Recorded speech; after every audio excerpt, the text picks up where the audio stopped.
네, 날벼락 같은 일이 발생했습니다. 헝가리 부다페스트 다뉴브강에서 우리나라 관광객들이 타고 있던 유람선 허블레아니호가 침몰했습니다. 당시 정황, 원인 등은 뒤에서 설명을 드리고요. 우선 현재까지 피해 현황 또 구조 상황부터 알아보겠습니다. 배에 타고 있었던 인원은 모두 35명입니다. 이 중 한국인 관광객 30명, 인솔 가이드 1명, 현지 가이드 2명, 그리고 헝가리인 승무원 2명입니다. 현재까지 8명이 사망했고 7명이 구조됐습니다. 그리고 대부분 실종 상태입니다. 현재 구조 작업이 진행되고 있습니다. A későbbiekben tudunk pontos információt nyújtani. 17 mentőegységgel vagyunk a helyszínen, földön a vízen keressük őket. 네, 사고는 우리 시각으로 오늘 새벽 4시에 발생했습니다. 부다페스트를 관통하는 다뉴브강 이 세체니 다리 부근입니다. 대형 크루즈 선박과 충돌을 하면서 전복이 된 건데 당시 영상을 보면서 설명을 드리겠습니다.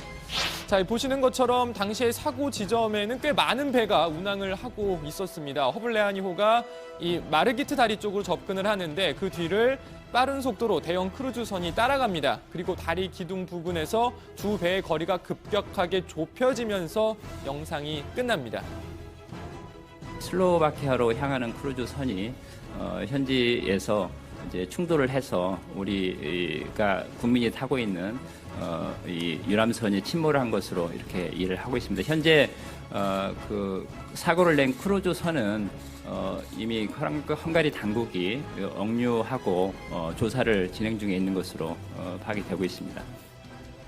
네, 사고 당시 부다페스트에는 폭우가 내리고 있었습니다. 현재도 간간히 비가 계속 이어지고 있는 것으로 보이는데요. 그래서 이 다뉴브강 수위가 꽤 높아진 상태라고 합니다. 수위뿐만 아니라 유속도 빨라졌습니다. 게다가 수온도 낮은 편이라 구조 작업이 더딘 상황이라고 합니다. 우리 정부도 오전부터 급박하게 돌아가고 있습니다. 문재인 대통령은 오늘 예정됐던 공식 일정을 전면 취소하고 정부의 사고 대응을 지휘하며 긴급회의를 주재했습니다. 외교 채널을 총동원해서 헝가리 당국과 협력해 주시기 바랍니다. 만약 구조 인원이나 장비가 부족한 상황이라면 주변국과 협의해서 구조 전문가와 장비를 긴급히 추가 투입하는 방안도 함께 검토해 주기 바랍니다.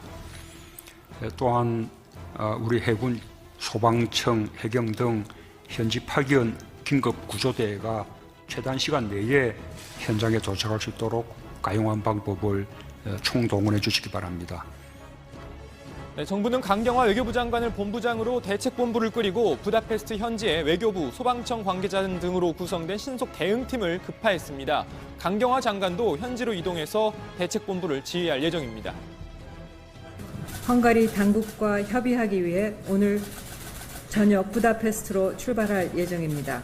최근 해외에서 일어난 우리 국민 피해 사건 사고로는 유례 없는 큰 규모일 만큼 현 상황의 심각성에 대한 충분한 인식을 가지고 관련 실국을 중심으로 상시 대응 체제를 유지하여 주시기 바랍니다. 네, 정부 대응 상황 등 관련 소식 들어가서 더 자세히 전해드리겠습니다. 이번 사고 아직 정확한 원인이 나오지 않았기 때문에 섣부르게 이러쿵저러쿵 해서는 안 될 겁니다. 현재 가장 중요한 건 실종자 구조입니다.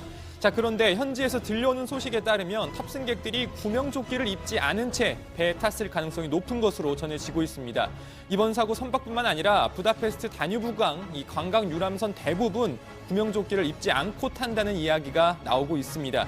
자, 그래서 비교적 최근인 지난 2월 단체 관광으로 부다페스트를 다녀온 분에게 직접 물어봤습니다. 저희 그때 저녁을 먹고 거의 마지막 1시간은 안 걸렸어요. 저희 일행만 탔어요. 저희도 32, 33명이었는데 가이드 포함해서 31명인가? 안에서 이제 앉아서 이렇게 테이블에 앉아서 이제 야경을 보고 하니까 그렇게 사람들이 위험하다 느끼진 않죠. 그 나갔다 추우면 다시 들어왔다가 또 나갔다가 조금 밖에 위험하긴 해요. 네, 다시 한번 말씀드리지만 저희가 인터뷰한 박수정 씨는 이번 사고가 난 여행 상품을 이용한 건 아닙니다. 선박 역시 사고 선박과 동일한 배였는지는 확실치 않습니다. 다만 이번 사고가 난 선박과 마찬가지로 관광객용 유람선이었고 관광 코스나 탑승 인원도 비슷했습니다.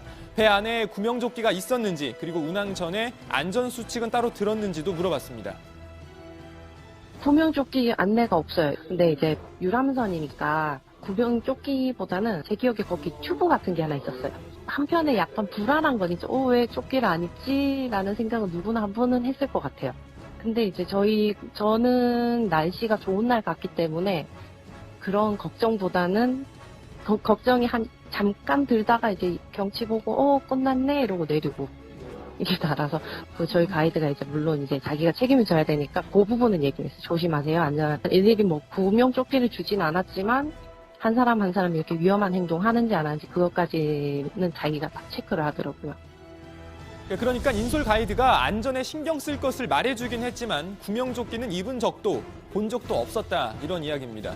자, 그리고 이 박수정 씨는 이번 사고 당시와 달리 맑은 날씨에 배를 탔는데도 물살이 거셌다고 말했습니다.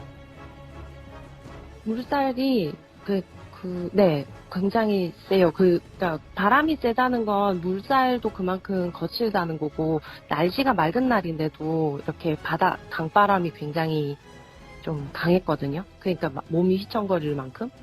그러니까 그만큼 평일에 날씨 좋은 날에도 여기 강바람이 세요. 강해요.